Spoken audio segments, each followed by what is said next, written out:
Les nuits vous paraissent longues. Vous ressentez de la frustration, du stress, du mal à dormir. Vous êtes à bout. Détendez-vous.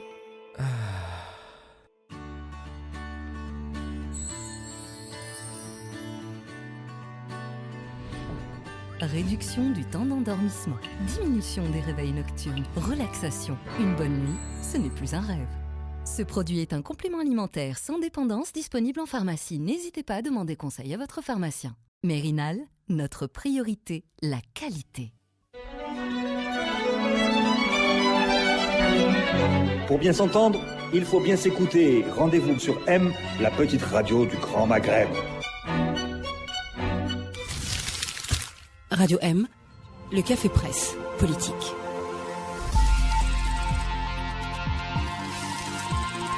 Bonsoir à tous, bienvenue au Café Presse Politique. Nous sommes en direct sur Radio M. Bonsoir à nos invités. Saïd Jafar. Bonsoir. Hassan Wali. Bonsoir. Ihsan Qadi. Bonsoir. Hassan Wali. Bonsoir à tous. Merci d'être venus. J'aimerais juste vous dire que le CPP est irréversible et qu'on se retrouvera tous les mercredis, même heure, même station de radio ici sur Radio M. Alors on commence par la question habituelle de la semaine. Jusqu'à ce que on devrait pas rire là. Qu'est-ce qui vous a marqué? Qu'est-ce qui vous a marqué cette semaine? On commence par vous, tiens, Hassan. Le prix Nobel de la paix. Premier ministre de l'Éthiopie, Ahmed Abiy, qui a joué la carte de la paix avec son peuple, donc processus électoral, l'ouverture, etc., et qui a joué la carte de la paix avec son voisin l'Érythrée. Le peuple algérien mériterait ce prix Nobel de la paix ô combien, et j'espère qu'il l'aura l'année prochaine, parce que ce qu'il est en train de réaliser est de ce niveau-là. Il n'y a pas eu de précédent d'un prix Nobel de la paix attribué à un pays ou à un peuple, mais il y a tellement eu de précédents que cela peut être possible, évidemment. Mais qui le recevrait si c'est attribué au peuple algérien? C'est sûrement quelqu'un qui est déjà en prison aujourd'hui. Moi, je peux le dire, hein, c'est mon ami. Oui. Les offices, le temps qu'a pris sur son temps de famille, sur sa vie sociale, quelqu'un comme Abdelwahab Fersaoui, depuis le printemps dernier, pour essayer de trouver des solutions politiques, donc le président de Raj, lui et d'autres mériteraient un prix Nobel parce qu'il travaille pour la solution. Il travaille pour une solution qui soit le plus proche possible de ce que propose le peuple. Il est en prison. Saïd Jafar, qu'est-ce qui vous a marqué cette semaine? Une jeune étudiante qui pourrait être aussi un symbole, qui pourrait être se voir attribuer le prix Nobel pour le peuple algérien, c'est la jeune étudiante Dahmani Yasmina. Il y a eu son avocat qui a publié un texte vraiment émouvant, très fort, qui est diffusé sur Internet, qui mérite d'être lu par tout le monde. Il faut soutenir Yasmina. Voilà. Hassan Wali, qu'est-ce qui vous a marqué cette semaine? C'est la fermeture de 2 églises à Tizi Ouzou, une à Tizi-Ville et une autre dans la localité de Makouda, sur ordre du Wali, et que la gendarmerie et la police sont rentrés dans les 2 lieux de culte. Ils ont de force contraint les fidèles de quitter les lieux, de sceller définitivement les lieux. Hassan Wali, qu'est-ce qui vous a marqué cette semaine? Je crois que c'est l'image de la Tunisie, qui a eu lieu en prison démocratiquement. Donc, me dit, voilà à quoi pourrait mener un mouvement populaire démocratique. Un vrai Aous Intikhabi, exactement. Pas comme le Moubtad. On est dans une très mauvaise posture par rapport à nos voisins. Donc, voilà, on souhaite que ça se termine comme ça en Algérie. Donc, voilà, c'est quand même dommage que l'Algérie est pionnière. Il s'appelle Qis. Non, le chef d'état-major en Tunisie. Ah, je le connais pas. Mais là-bas, le chef. Ah bon? Ancien. Oui, c'est Rachid l'ancien. Ammar. Bon, c'est l'ancien. Oui. Voilà, j'ai lu ça sur Facebook, j'ai trouvé ça marrant. En 2011, Harbat Leila, Lyoum Jaqis, donc c'est magnifique pour la Tunisie. Saïd élu avec un score sans appel, 72% des suffrages contre Nabil Karoui. Sans faute. Alors, est-ce que l'un d'entre vous a déjà signé un parrainage pour un des candidats à l'élection présidentielle? On n'a pas été sollicité. Oussama Wahid m'a sollicité, je réfléchis. Et tu réfléchis. Alors, franchement, sérieux. Alors, on dit que les candidats ont beaucoup de difficultés à rassembler les signatures, même pour les candidats les plus importants d'entre eux, notamment Abdelmajid Tebboune, présenté comme le candidat du système, vrai ou faux. Est-ce que vous pensez que la préparation de cette élection présidentielle commence à montrer ses limites aujourd'hui? Moi, je pense que aujourd'hui, j'ai lu quelque part que Azim Ehoubi a retiré encore 60 000 nouveaux formulaires, donc pour un total de 160 000. Bon, c'est pas un bon signe en général. Mais après, moi, je me fais pas de soucis, je me fais pas d'illusions par rapport à ces histoires de parrainage. Le pouvoir va les aider, comme au bon vieux temps. Justement, c'est là où il y a une différence. Vous avez vu que le fraudeur en chef, il faut l'appeler comme ça, Zahlan, qui a amené 5 millions de parrainages pour Bouteflika en février dernier. Il est où? Il est en prison.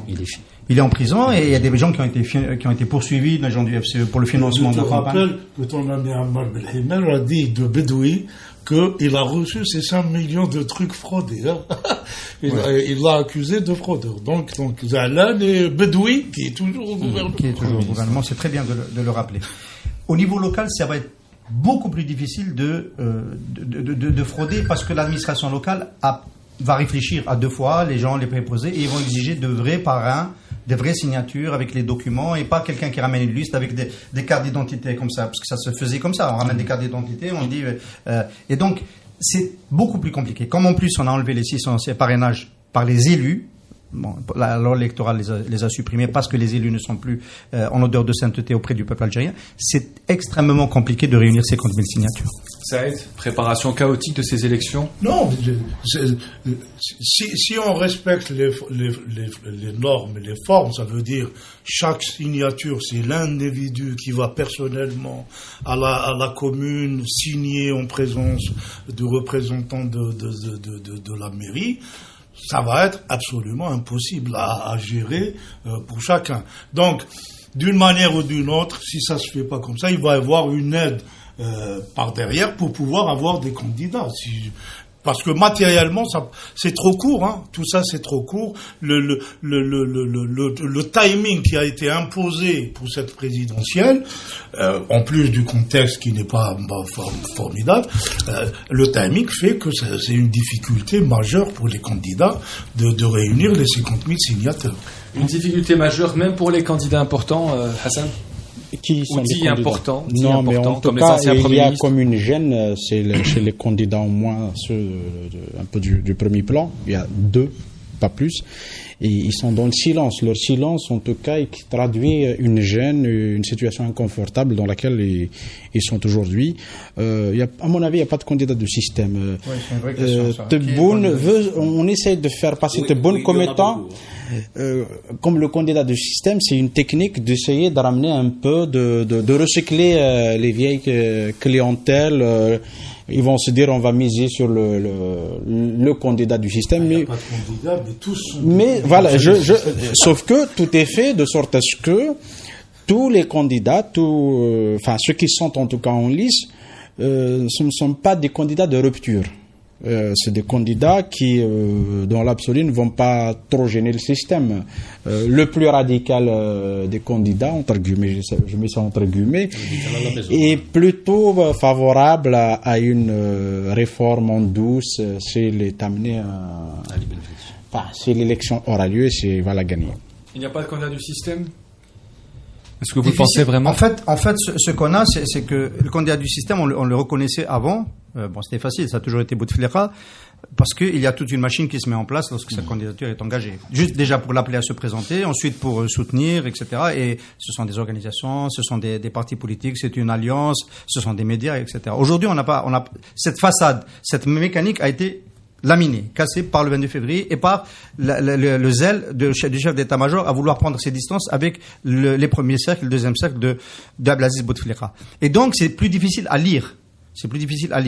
Maintenant, moi, je pense que l'état-major ne s'est pas réellement occupé de cette question. C'est vrai que si on approche de la date du 25 et qu'il s'avère que c'est difficile de ramener les 50 000 signatures, peut-être qu'il y aura un coup de pouce.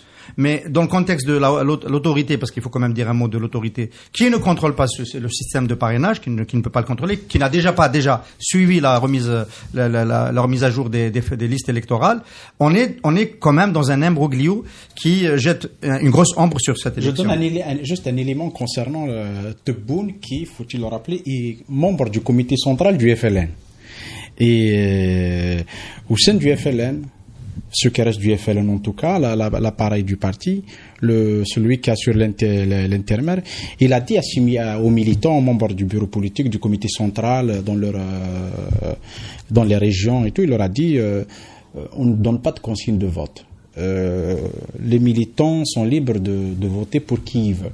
Et ça nous donne quand même une indication qui, quand même, Tebboune dit je suis le candidat du peuple. Il n'a pas le soutien du parti, de son parti. Il est membre du comité central du FLN. Hassan Mali. Bon, je te réponds directement à Hassan en disant que le FLN n'a jamais été un parti, c'est un appareil. Donc, il suffit qu'on c'est pas ça le débat, non. De soutenir Tebboune, c'est Tebboune. Moi, je pense qu'il y a plutôt plusieurs candidats du système. Il y a un vrai candidat et de vrais faux candidats. En fait, c'est des accompagnateurs. C'est qui le vrai candidat? Je pense que c'est Tebboune, quand même. Je pense que c'est Tebboune parce que l'orchestration qui a été faite dernièrement avec.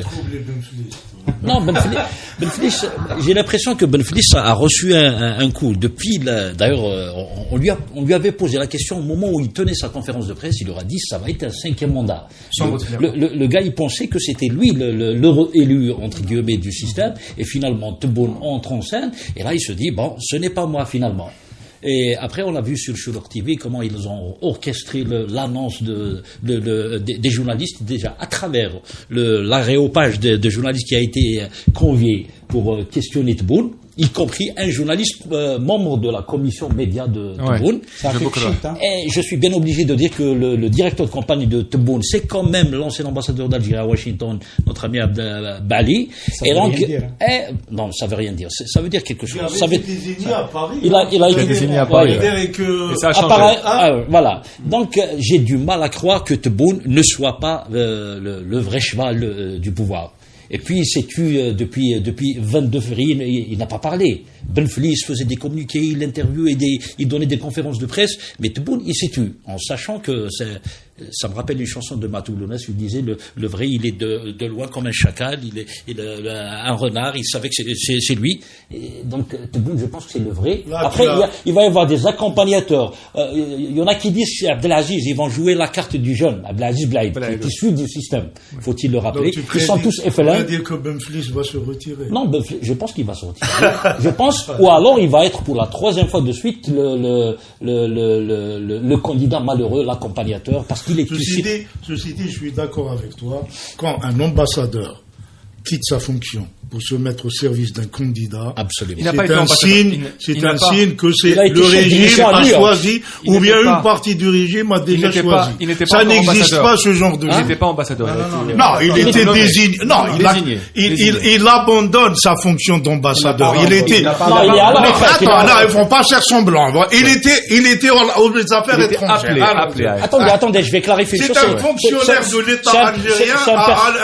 C'est un personnage que moi et Hassan connaissons très très bien. Abdallah Bali, c'était un ancien chef de mission à New York. Il a fait Washington aussi 17 ans entre Washington et New York. C'est un diplomate. Le dernier poste, c'était conseiller de monsieur Abdelkader Msahal. Voilà. Alors, si vous permettez, on avait vu il y a quelques jours avec une délégation de la société civile, monsieur Rahabi. Et M. Rahabi nous a expliqué qu'en fait, il a été biffé. Hein. C'est pas qu'il s'est retiré. Lui et d'autres, dans la première liste qui est arrivée qui est sortie, il y a 4 diplomates, notamment celui qui représente l'Algérie maintenant à Genève. Moi, je me rappelle surtout qui ont été enlevés et mis et remplacés. Oui. D'ailleurs, très désavantagement. Donc Bali, on peut pas considérer que il est dans le mainstream du système. Par ailleurs, M. Tebboune a approché des gens, je peux pas citer leur nom, pour être dans sa campagne, qui ne sont pas des gens du système. Donc moi, je suis prudent sur ces. Voilà. Monsieur Bali, dans sa très courte traversée du désert, nous l'avions exploité pour une interview sur le Huffington Post Algérie pendant sa très courte traversée du désert. Ça a duré combien? 15 jours. Juste un échauffement. Quelques mois. De quoi réveiller Bouteflika, 15 jours. Est-ce que c'est si difficile de rassembler 50 000 signatures aujourd'hui pour le candidat? Et est-ce que le fait que le système dise on n'a pas de candidat, cela prouve que par le passé, le système aidait un peu les candidats dans la récolte des signatures? Il faut poser la question à Wali, il a fait la campagne du 3e mandat, donc c'est difficile. Quelle campagne du 3e mandat? Moi, je pense que Tebboune... Non, j'ai fait... Attends. Non, il a fait aucune campagne. J'ai fait une seule campagne, c'était en 99, j'étais étudiant, j'ai fait la campagne de Husni Ahmed. Ouais. Et qui s'est retiré la veille avec les autres candidats. Je pense que Tebboune, il va annoncer quelque chose comme 260, 340 000 et vous allez voir. Signature. Mais attends, absolument. Là, tu nous aides. On va être encore traité de zouave. Tu n'aurais pas dû dire ça. Pas se faire d'illusions. Et est-ce que c'est aussi difficile de rassembler les signatures, même pour un candidat comme Abdelmajid Tebboune qui va ou pas bénéficier de l'appareil du système ou pas pour rassembler ces signatures? 25 wilayas, 1500 par wilaya. Ouais. 1200 par wilaya, 25 wilayas. S'il vous plaît, avant 25 wilayas. Oui. Ce qui est énorme. 25 wilayas. Excusez-moi, juste une petite phrase par rapport au candidat du système. Est-ce que vous vous souvenez d'un des discours de Gaïd Salah où il disait que le prochain président sera un vrai patriote? Il a décrit le portrait robot, on le connaissait depuis. À l'époque, il parlait de lui. Non, pas lui. Non, pas lui. Après, on lui a introduit la disposition, mais il faut avoir. Ne soyons pas naïfs. Même est-ce que vous avez vu les journalistes qui interviewaient Tebboune? Nous les connaissons. Mais attends, c'est simple. Il suffit qu'on balance un nom comme ça, on dit peut-être chez lui. Et on voit tout de suite une partie de la presse, une partie un peu des fonctionnaires, ils vont se dire peut-être c'est lui, donc on y va. Mise, c'est impossible aujourd'hui. Même Karim Younous avait un public de journalistes très fort quand il était. Ils sont triés sur le volet quand même et on les connaît personnellement. Encore une fois, juste de dire une chose, encore une fois, l'histoire n'est pas écrite d'avance. Il peut se passer des choses, ils peuvent ne pas avoir des parrainages. L'élection, quand même, ne séduit pas. On voit pas en tout cas ceux qui sont favorables à l'élection présidentielle. Ils s'expriment peu, et ceux qui s'expriment, ils le font sur la pointe du pied. Je t'offre une transition. Je sais pas à quel moment on va parler de la loi sur les hydrocarbures, mais il y a quelqu'un ici qui a dit cette semaine, Farhat Ali, pour ne pas le nommer, que si, parce qu'on parlait des blocs de prospection du pétrole, l'avenir, où est-ce qu'on va en trouver, il y a quelqu'un, un géologue spécialiste du pétrole, qui a dit, il y en a dans le sud-ouest, dans la région de Bayed et tout, et Farhat Ali a dit, si on trouve du pétrole à Al-Bayed, vous pouvez être sûr que c'est Tebboune qui va être président. Parce qu'il est de le et pour longtemps. Une autre transition, elle concerne le chef d'état-major, puisque vous avez parlé de son dernier discours.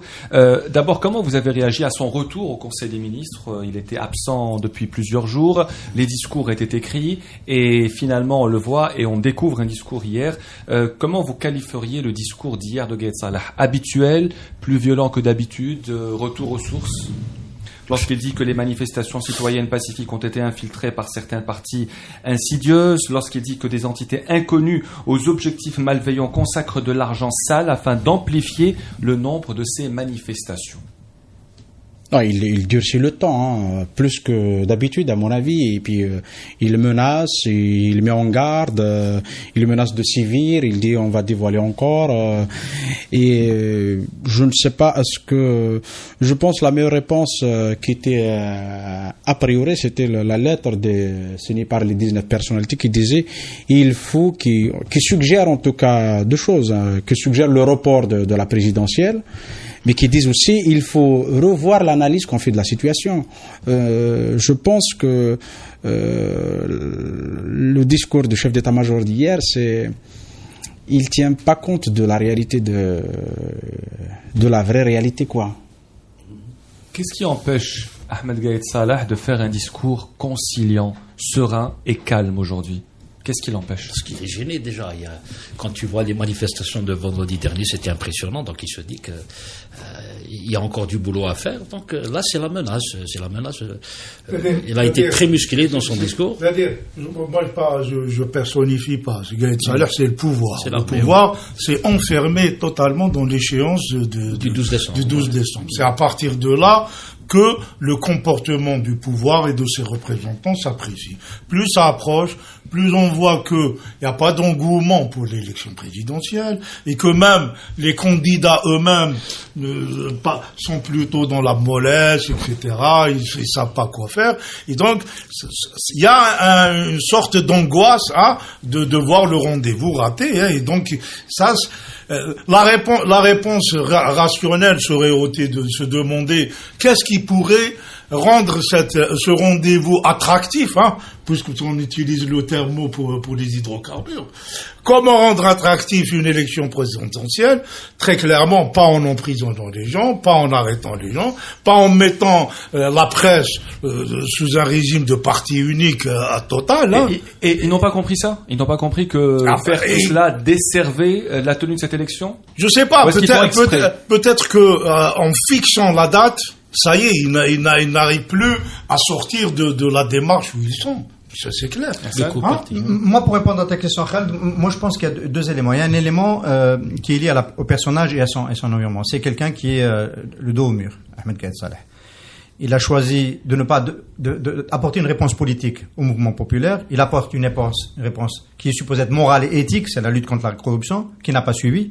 Elle n'a pas suivi. Le premier cercle des oligarques a été embastillé, ça n'a pas suivi. Deuxième cercle, plus large, il est arrivé à son propre clan d'affaires. Le dernier étant Tliba, précédemment il y a eu Jmaï, et ça a complètement déstabilisé la maison Gaïd Saleh parce que il s'est dit beaucoup de choses, il y a des dossiers, on ne sait pas où il est, il est parti dans une logique qui, de mon point de vue, déstabilisante pour lui, et on peut se poser la question de savoir s'il peut tenir la route, et l'incident de santé qui s'est produit à Oran est l'indicateur d'une tension très difficile à contenir. Ça, c'est la problématique Ahmed Gaïd Saleh. On ne sait pas où est-ce que ça va mener, et on peut toujours se poser la question, est-ce qu'il peut et il a une autre orientation. Moi, j'y crois pas beaucoup. Je voulais y croire pendant un moment donné, on a lancé des appels, etc. Aujourd'hui, j'ai du mal à y croire. L'autre volet qui est moins personnalisé, c'est l'institution, c'est l'armée, qui a un référent dans l'histoire. La dernière fois où les institutions étaient délabrées comme elles le sont aujourd'hui, démonisées, c'était après l'interruption du processus électoral, HCE, la mort de celui qui incarnait HCE, etc. Et comment est-on revenu à un processus de rélégitimation? C'était après l'offre de paix de Sant'Egidio, janvier 95.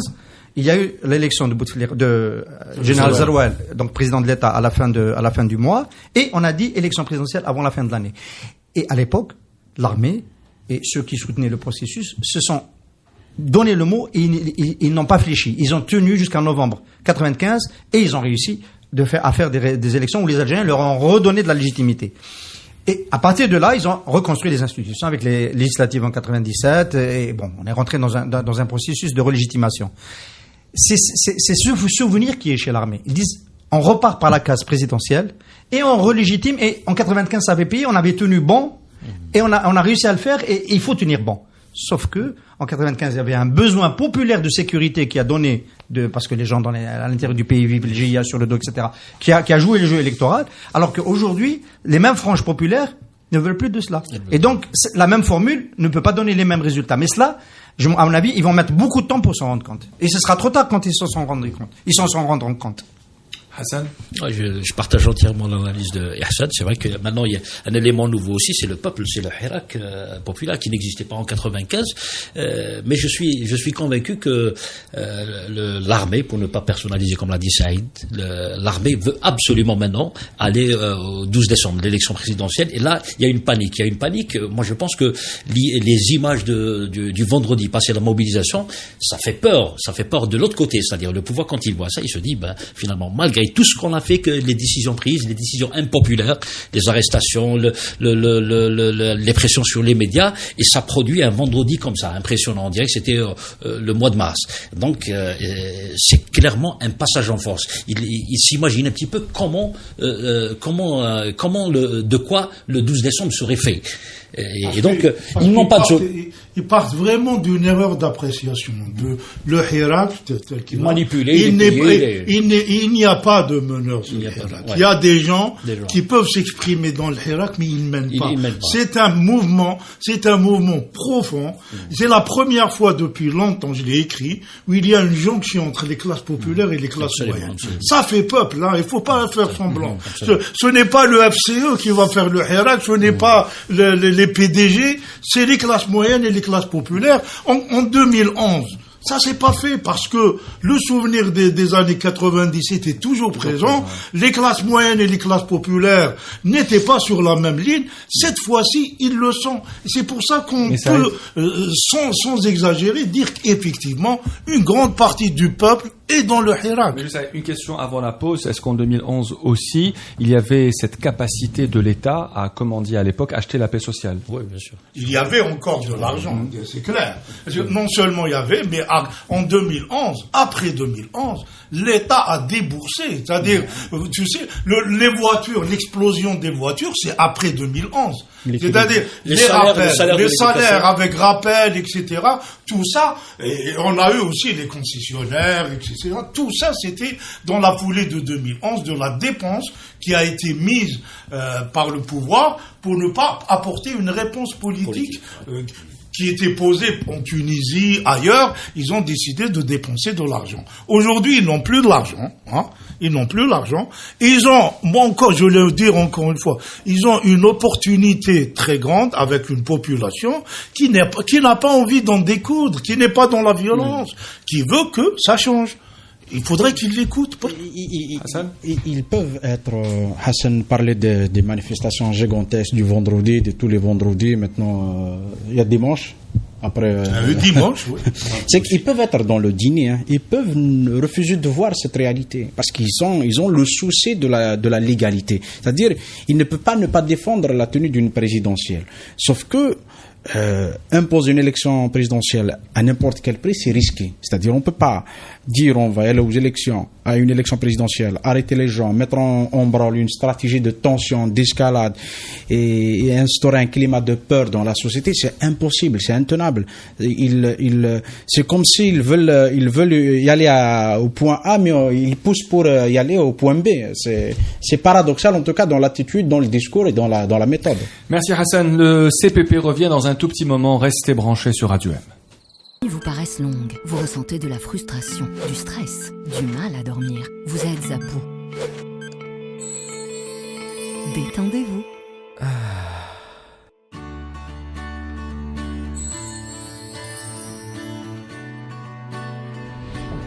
Réduction du temps d'endormissement, diminution des réveils nocturnes, relaxation. Une bonne nuit, ce n'est plus un rêve.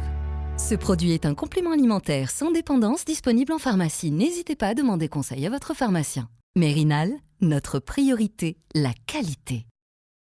Bienvenue à la deuxième partie du Café Presse Politique, le CPP. Hassan, on laisse le débat pour les auditeurs. On revient pour cette deuxième partie. Alors après le discours violent, on peut dire violent sans avoir de problème de Gaël Salah.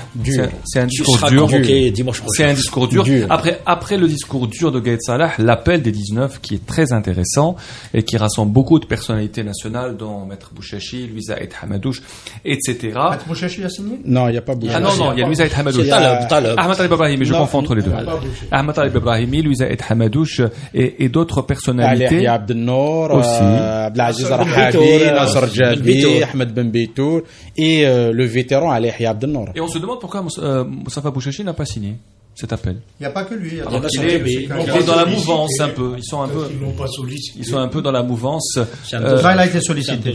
Il a été sollicité. Comment vous avez réagi à cet appel? Est-ce que ce n'est pas un appel de plus ou est-ce que le mouvement démocratique et le mouvement du Hirak gagnent avec ce nouvel appel? Oui, Hassan. Moi, je pense qu'il tombe à pic, cet appel, parce qu'on est à un moment extrêmement névralgique. C'est le moment où, on en a parlé en première partie du Café Presse Politique, où des nuages s'amoncellent sur la faisabilité du 12. Or, les acteurs, les ambassades, les chancelleries, tous les observateurs disent que ça va être difficile, que la direction de l'armée, le commandant de l'armée accepte un troisième revers. Avril qui n'a pas eu lieu, juillet qui n'a pas eu lieu, si le 12 décembre n'a pas lieu, politiquement c'est la fin d'Ahmed Gaël Salah, on peut le dire comme ça. Et donc, même si cette fin peut arriver avant, mais quand on observe les choses comme ça, on se dit qu'est-ce qui peut faire en sorte que politiquement il se passe il y ait une offre qui permet de débloquer la situation et que le report du 12 ne soit pas un revers, mais juste une opportunité pour sortir par le haut. Et donc cette offre arrive au bon moment. En creux, cette offre, elle dit si on fait pas le 12, c'est pas un échec, c'est au contraire, c'est la possibilité de trouver une vraie solution. Bon, nous dans la société civile, on travaille sur un texte similaire. Il y a d'autres qui ont travaillé en parallèle, c'est très bien. Ça veut dire que les Algériens ne font pas que marcher tous les vendredis et en semaine, mais qu'ils réfléchissent aussi aux solutions et qu'ils font des offres politiques. Et c'est une offre qui est extrêmement intéressante parce que elle accepte l'idée de l'agenda proposée par le pouvoir, c'est-à-dire on redémarre par des présidentielles, c'est essentiellement ça qui est accepté, mais en même temps, elle conditionne cela à suffisamment de garanties politiques, notamment la négociation, qui font qu'on peut l'envisager. C'est peut-être pas le point de vue du PAD, du pôle de l'alternative démocratique, qui lui veut une révision constitutionnelle avant de revenir aux urnes. Donc c'est pour ça que il y a peut-être certains signataires qui auraient pu être du pôle de l'alternative démocratique qui n'y sont pas. Mais globalement, je pense que c'est quelque chose qui remet du mouvement pour éviter le blocage, parce que très vite il va falloir tendre une pêche pour sortir le pouvoir de cette mauvaise passe. Hassan Mouali.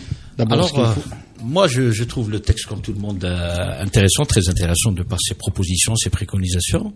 Mais il me semble qu'il est tombé en retard un petit peu. Il aurait fallu le faire avant la convocation du corps électoral. Maintenant, nous avons un fait, nous avons un cap. 12 décembre, il veut organiser les Algériens sont convoqués le 12 décembre pour élire le président de la République. Donc, autant je n'exclus pas qu'il se passe quelque chose, comme le dit Hassan, d'ici le 12 décembre, qui va faire reprendre la fameuse formule, dérailler le train fou du 12 décembre, peut-être. C'est une offre, ils vont s'arc-bouter, ils vont dire, pourquoi pas, c'est une solution, compte tenu de ceci, cela, on peut ne pas faire l'élection, mais en même temps, je me dis que il n'y a pas de 103, la troisième fois, ça va être quand même ça va être terrible pour le pouvoir.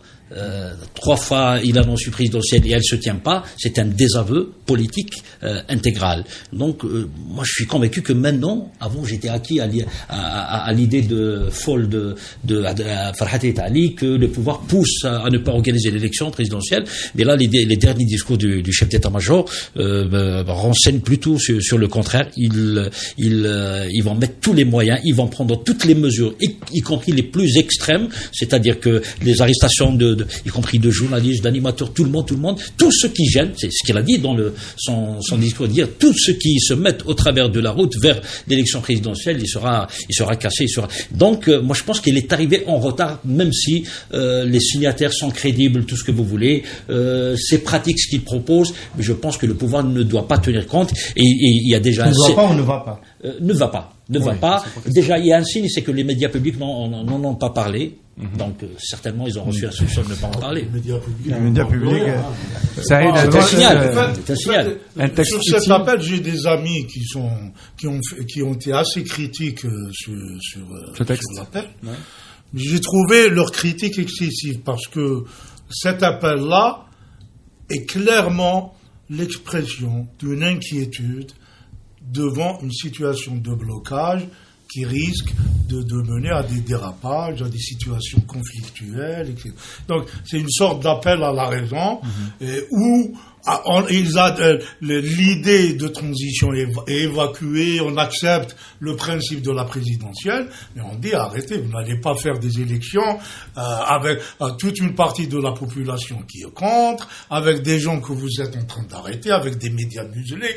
C'est-à-dire, tout ce que a énuméré Hassan Ouali, ça va contre une élection basique, normale, pas la fête à la tunisienne, non, même pas. On est d'accord. Donc là, la manière dont se fait actuellement l'élection est totalement contre-productive. Ils peuvent sortir après un président, etc., mais ça ne règle aucun problème. Il y a un vrai problème aujourd'hui entre la société et l'État. Il y a un contrat nouveau à renégocier. C'est ça tout l'enjeu qui est en train d'être mené. Et ce n'est pas par une élection présidentielle imposée au forceps et on fait taire tout le monde, on fait rentrer en prison tous ceux qui se mettent en travers qu'on va résoudre ça. Donc je pense que l'appel exprime plutôt cette forte inquiétude et il appelle à un compromis. Exact. Trouvons une solution plutôt que d'aller vers le mur, vers la... On est d'accord, mais le souci, c'est la réponse du pouvoir. Juste pour répondre à Hassan, les médias publics et les médias privés qui sont proches de l'État n'ont pas parlé de ça, mais ont beaucoup parlé de l'élection présidentielle en Tunisie, une manière de dire, voilà, la Tunisie a voté, donc nous devons aller voter pour ne pas reprendre l'expression de celles qui ne sont pas mieux que nous, souvenez-vous, sur l'Allemagne. Hassan? C'est au fait, ce n'est jamais trop tard. C'est-à-dire, on est dans une histoire, on marche qui se fait au jour le jour. Elle est alimentée en débat, en idées, en réflexion et en propositions. Le texte du 19 est une proposition de compromis.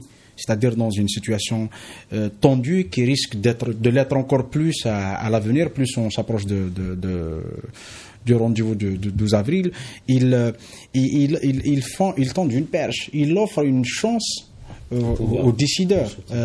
On peut effectivement dire 12 décembre, c'est risqué de toute manière. On risque de se retrouver avec une Algérie à deux visages opposés, conflictuels. Le 13, on se lèvera en tout cas dans une autre Algérie complètement divisée, et c'est pas bien. Parce qu'ils ont prévu un deuxième tour. Voilà, ce n'est pas bien. Dans un contexte quand même, on assiste à une communion nationale extraordinaire qu'on n'arrive pas à briser malgré toutes les manipulations, les tentatives et tout. Ça ne fonctionne pas. Donc il faut une proposition de compromis. C'est des hommes sages, c'est les sages de la nation. Il y a quand même Ahmed Taleb Barahi. On peut ne pas être d'accord avec ces gens-là parce que certains vont y aller creuser dans le passé des uns et des autres pour dire c'est des enfants du système. Ça ne sert à rien. Regardons vers le futur. Comme l'a si bien dit Hassan, si on reporte le 12 décembre, c'est la défaite de personne. C'est la victoire de la nation, c'est la victoire de l'Algérie d'aujourd'hui, c'est l'Algérie du mouvement du 22 février, et effectivement qui donne la chance d'en finir avec un système qu'on ne pourrait plus entretenir. Il est fini. Pas qu'il est à bout de souffle, il est fini. Son arrêt de mort a été signé le 22 février. Et ce mouvement, il offre une chance extraordinaire pour le pays, pour les Algériens, mais surtout pour le pouvoir, pour les décideurs, ceux qui ont en tout cas les héritiers du régime de Bouteflika. Le pouvoir ne veut pas. Non, mais c'est pas. L'histoire et le génie de la politique, c'est qu'elle peut amener les uns et les autres à revoir leur position. C'est pas figé, c'est pas définitif. On peut changer de position, on donne des garanties, on rassure tous les acteurs, au sein du pouvoir ou dans l'opposition. Ouais. C'est ça ce qui réenchante la politique, c'est ça. C'est la possibilité de faire, c'est la possibilité de négociation permanente, de renégociation, et de dire que on peut se tromper, c'est pas la fin du monde. On peut se rendre compte que le choix pris jusque-là par les décideurs est un choix qui ne mène nulle part. C'est le 18 avril, le 4 juillet et le 12 décembre. Donc, ils donnent la possibilité. Ils disent, ou ils emploient l'expression, les déchets de réel. On peut se ressaisir, on peut renégocier, on peut discuter sérieusement entre Algériens. Et dans cette négociation, il n'y aura pas de perdant. Et pour les indiscrétions du 12 décembre, qui serait au deuxième tour, Hassan ? Puisque vous dites qu'on a... Moi, je continue de penser que ce sera que c'est pas encore fait, que c'est pas sûr qu'on puisse aller. C'est-à-dire, il y a une vraie problématique. L'autorité Hadia, est-ce qu'elle va valider des candidatures qui peut-être ne remplissent pas les conditions, et donc il y a toujours un point d'interrogation sur le 12. Alors, les villes algériennes sont habituées évidemment à un mouvement de manifestations populaires tous les vendredis et tous les mardis. Le mardi est devenu quasiment un vendredi bis, avec une mobilisation pas aussi importante mais très importante pour un jour de semaine. Il y a eu le dimanche où il y a eu une énorme manifestation au centre d'Alger contre la loi sur les hydrocarbures. Comment vous expliquez honnêtement cette mobilisation aussi importante contre la loi sur les hydrocarbures, et est-elle aussi choquante pour vous ? Moi, ce dimanche-là était pour moi la confirmation ce dimanche, cette manifestation du dimanche, qui était un peu imprévue, personne ne s'attendait à ce qu'elle soit aussi importante, est le révélateur de ce que le 22 février a apporté dans ce pays. C'est un intérêt citoyen décuplé pour la chose publique. Une loi hydrocarbures, à la limite, elle aurait pu passer comme une lettre à la poste, avec un intérêt général, mais là, cette fois-ci, comme les Algériens sont intéressés profondément à ce qui se passe sur la sphère publique, ils se sont posé la question, pourquoi un pouvoir qui organise une élection dans 2 mois décide de passer une loi hydrocarbures? Peu importe, c'est vrai que, on peut le dire, cette loi était en préparation depuis 2017, 2018, il y a eu une consultation d'un bureau américain, effectivement, donc ce n'est pas une chose qui a été faite récemment, mais le fait est qu'aujourd'hui, un pouvoir avec un gouvernement qui n'a pas de légitimité et qui décide que l'élection présidentielle c'est dans 2 mois, et il décide de faire passer une loi sur les hydrocarbures. Ça provoque chez les Algériens une réaction qui s'est exprimé dans la rue et de manière remarquable. Hein. Donc voilà. Hassan. Moi, je n'ai pas accès à la loi. Je ne sais pas ce qu'il y a dans la loi. Je suis pas un spécialiste, un expert. Moi, je suis pas. Mais le vice-ministre de la Défense a dit que cette loi allait renforcer le développement du pays. C'est ce qu'il disait de toute loi votée, adoptée depuis des années. Ça n'a pas changé grand-chose. Ça a enfoncé le pays dans la misère politique et économique.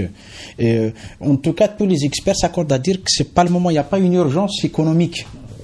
Il n'y a pas une urgence économique. Et il faut rappeler à ceux qui tiennent au formalisme institutionnel et à la légalité que le gouvernement bedoui, son plan d'action n'a pas été adopté par l'Assemblée nationale. Donc tout ce que fait ce gouvernement depuis sa nomination est illégal. Et si on se tient au formalisme constitutionnel, cher en tout cas à ceux qui veulent y aller tout de suite à la présidentielle.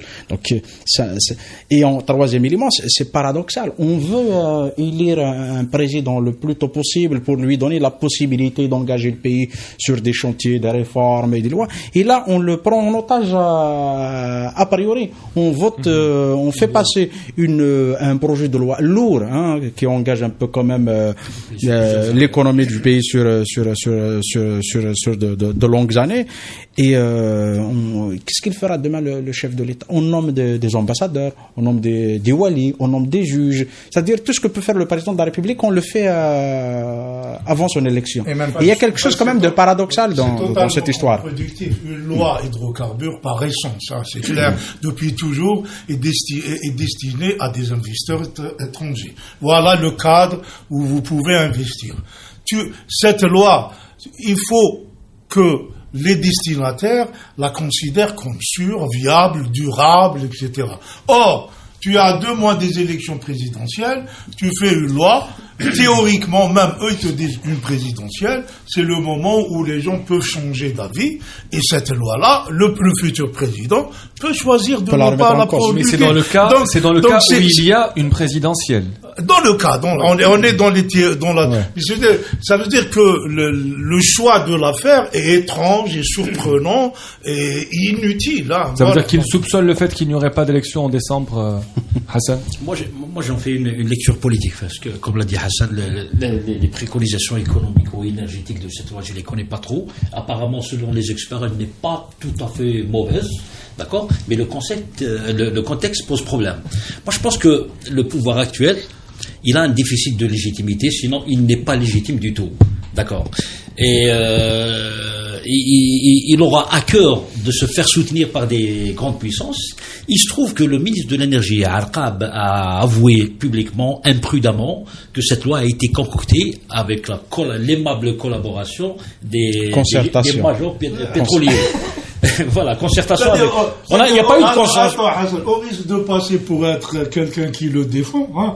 Si tu veux, les lois hydrocarbures, quand tu veux changer une loi sur les hydrocarbures, tu es parti d'un constat. Tu as fait des offres qui ont été infructueuses. À ce moment-là, tu vas vers les entreprises, tu leur dis pourquoi vous ne venez pas. Ils te répondent. Donc, c'est ça la consultation en théorie. Donc, ce qu'il a dit n'est pas une hérésie, mais le moment où il le dit est totalement déplacé, il n'avait pas à le dire. Voilà. À mon échelle, ou à l'échelle du peuple citoyen, je peux comprendre, j'ai le droit de comprendre comme ça. C'est-à-dire, je dis à Total, à Nadarco, qu'est-ce que vous voulez, et je leur concocte une loi sur mesure. Pourquoi? Pour que leur pays soutienne mon agenda politique. J'ai le droit. Je pense que le Hirak a fait cette lecture qui a été globalement faite. Voilà, absolument. Voilà, c'est clair. Je l'ai déjà dit au Café des experts économiques il y a 2 jours, je le répète parce que tout le monde ne regarde pas cette émission-là. J'ai tenté de ramener M. Ould-Qaddour à Radio M pour parler de ce qu'il faisait à la tête de Sonatrach après le 22 février, le printemps dernier. Il a hésité, puis il m'a demandé de venir à Sonatrach, donc je l'ai rencontré peut-être 3-4 semaines avant qu'il ne parte, et il m'a déployé toute la politique de Sonatrach, de ce qu'il essayait de faire. Sur ce chapitre de la loi, je lui ai évidemment posé la question pourquoi c'est Sonatrach qui avait pris en charge la confection de cette loi. Il m'a dit c'est le désinvestissement étranger depuis 15 ans, c'est nous qui le ressentons. On n'a plus de partenaires, on n'a plus de business, on n'arrive pas à renouveler nos réserves prouvées. Et donc, on a pris sur nous nous avons les moyens, ce ministère n'a pas les moyens financiers, de ramener les meilleurs bureaux pour travailler et discuter avec nos partenaires pour faire une loi qui, cette fois-ci, donne des résultats. Parce qu'il y avait eu des amendements en 2013 sur la fiscalité pétrolière qui n'ont pas permis le retour des investisseurs et des compagnies étrangères. Il y a eu un appel d'offres en 2014, 31 blocs mis à l'appel d'offres. Il y en a eu que 4 qui ont été octroyés. Bien, c'est une logique. Sur le plan du business, c'est une logique. Et vous les remettre Sonatrach au cœur du jeu. Sonatrach qui peut, sur la partie du domaine minier qu'elle opère, qui peut prendre des partenaires, donc et sous-traiter, sans repasser par la nafte. Donc, ça a une cohérence, ça peut se défendre, etc. Bon, le problème, il n'est pas là. Le problème, c'est que les Algériens aujourd'hui, même si on leur fait une loi dont ils sont complètement persuadés qu'elle peut améliorer les revenus pétroliers, puisque un peu c'est ça l'argument. Bon, on sait que ça ne le fera pas avant 10 ans, mais bon. Ils font pas confiance. La marche de dimanche dernier, c'est la première marche qui nous donne l'ambiance politique d'après le 12 décembre. Il n'y a pas de légitimité. Tout ce que vous allez faire, nous ne le reconnaissons pas. Vous allez élire un président très mal élu et nous allons continuer à ne pas reconnaître ce qu'il peut entreprendre. Et donc, vous pouvez compter sur nous pour empêcher tout engagement de réforme de quoi que ce soit. Nous resterons dans la crise. Le 12, c'est un 22 différent qui nous annonce l'avenir. Les Algériens ne vont pas se laisser gouverner par l'illégitimité. C'est ça le message de dimanche dernier. C'est ça. Donc le pire peut se produire le 12 décembre, c'est-à-dire au lieu d'une élection annulée ou qui n'aura pas lieu, on peut avoir droit au pire le 12 décembre si le pouvoir maintient son calendrier électoral. C'est quoi le pire? Le pire, ce serait que l'élection se tienne. Oui. Moi, je veux pas minimiser ce qui arrive. Ouais. Les arrestations sont intolérables. Absolument. On a Saïd Boudour qui vient d'être arrêté, qui est un journaliste, c'est vrai, humanitaire. Il milite pour les droits de l'homme à Oran. Après avoir été mis sous contrôle judiciaire. Il y a tous les militants qui ont été arrêtés, des centaines. On approche la liste des 200. Pour moi, c'est déjà le pire. Dans un pays comme l'Algérie qui a connu ce qu'il a connu, c'est déjà. Pourquoi il faudrait que j'envisage qu'il y ait du sang qui coule pour considérer qu'on atteint le pire? Aujourd'hui, la façon dont nous fonctionnons aujourd'hui, sous la terreur, sous la pression. Elle n'est pas normale. Voilà. Les convocations par Antar. Pourquoi le DRS redevient aujourd'hui le cœur de la police judiciaire en Algérie? Qu'est-ce qui se passe? Où est-ce ça? Pourquoi aujourd'hui Gaël Salah va nous dire celui qui ne croit pas au processus électoral comme étant une solution est un traître? Qu'est-ce qui se passe? On a fait tout ça depuis le mois de février pour qu'on en arrive à ça aujourd'hui. On est déjà dans le pire. Après, ils peuvent continuer à nous arrêter. Ils peuvent venir nous arrêter, nous stopper, etc. On est déjà dans le pire. Il ne faut pas qu'on nous fasse peur avec quelque chose qui va au-delà. Parce que ce que les Algériens ont montré, on a parlé du prix Nobel au début de cette émission. Depuis le début de l'année, c'est toujours de la sagesse, de la pondération, des propositions qui sont toujours aussi explicitées dans ce plateau, etc.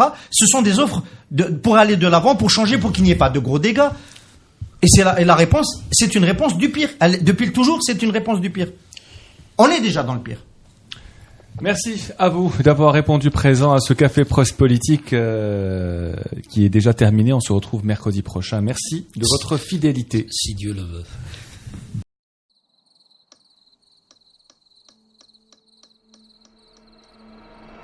Les nuits vous paraissent longues. Vous ressentez de la frustration, du stress, du mal à dormir. Vous êtes à bout. Détendez-vous.